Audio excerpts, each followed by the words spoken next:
I saw something that intrigued me this past week. It was a chess boxing event.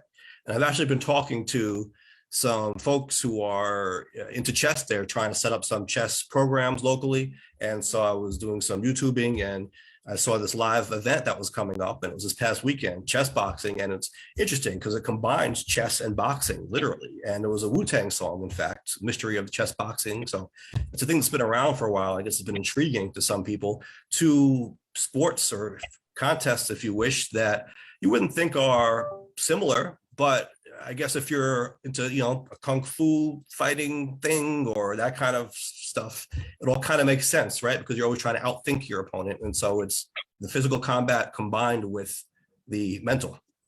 Right. Yeah. So they were having an actual chess boxing event. Yes. Yes. And you can watch it. It's on YouTube, free on YouTube. It's actually pretty high production quality. Now, of course, there were some technical issues because it was the first time they were doing it, but all things considered, for a free YouTube event, it looks pretty good. Now, if I'm clear, chess boxing would be where they play around the chess, then they get up and box, then they go back to play some chess. Right. They do that a few times. I think it's 4 chess rounds and 3 boxing rounds until someone gets knocked out or checkmated. It's just kind of interesting. Right, just because it's so weird, like it sounds so weird, but it also kind of makes sense if you think about it. Like it's funny. So funny, but it's fun to watch because some of the people were really good at chess. Some were just good boxers, didn't really know how to play chess, and they had the balance of both. I think it was hard for them to find people who were good matches with each other, who were kind of comparable in chess or boxing. And then you had some matches where one person was just much better at chess, the other person was much better at boxing. So it was that clash of, the chess player is trying to win on the chessboard, the boxer is just trying to survive the chess match long enough to knock them out in the ring. So there's some interesting dynamics at play. So how do you know when it's time to box and when it's time to stop boxing and play chess? It's timed.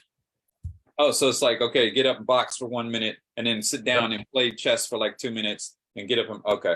Yeah, and what was happening was people who were taking a hit in the ring were not playing as well on the chessboard anymore because they were getting beat up. And so that was part of the spectacle of it also, like someone who has great chess skills deteriorating as they're being fatigued and as they're being punched.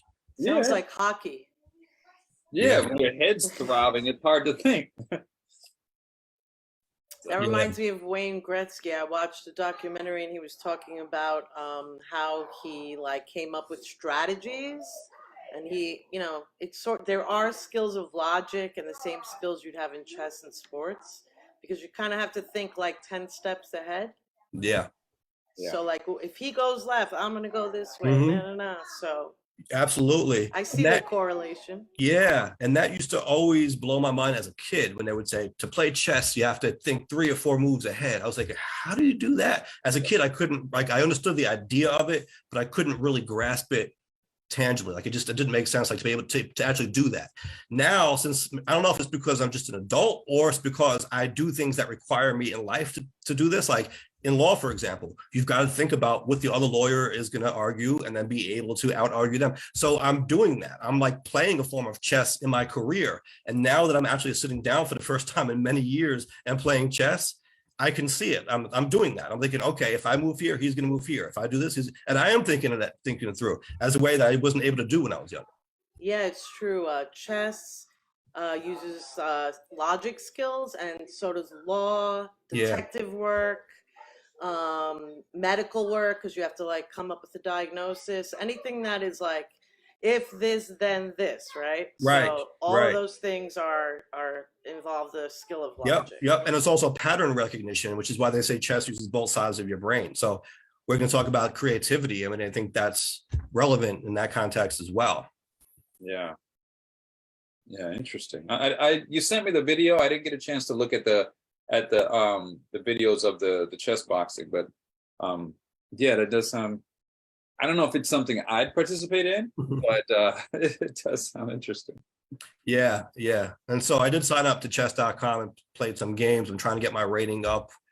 I think it's a good hobby. If you're looking for a hobby, that's one that certainly utilizes your brain power and exercises your brain muscle, right?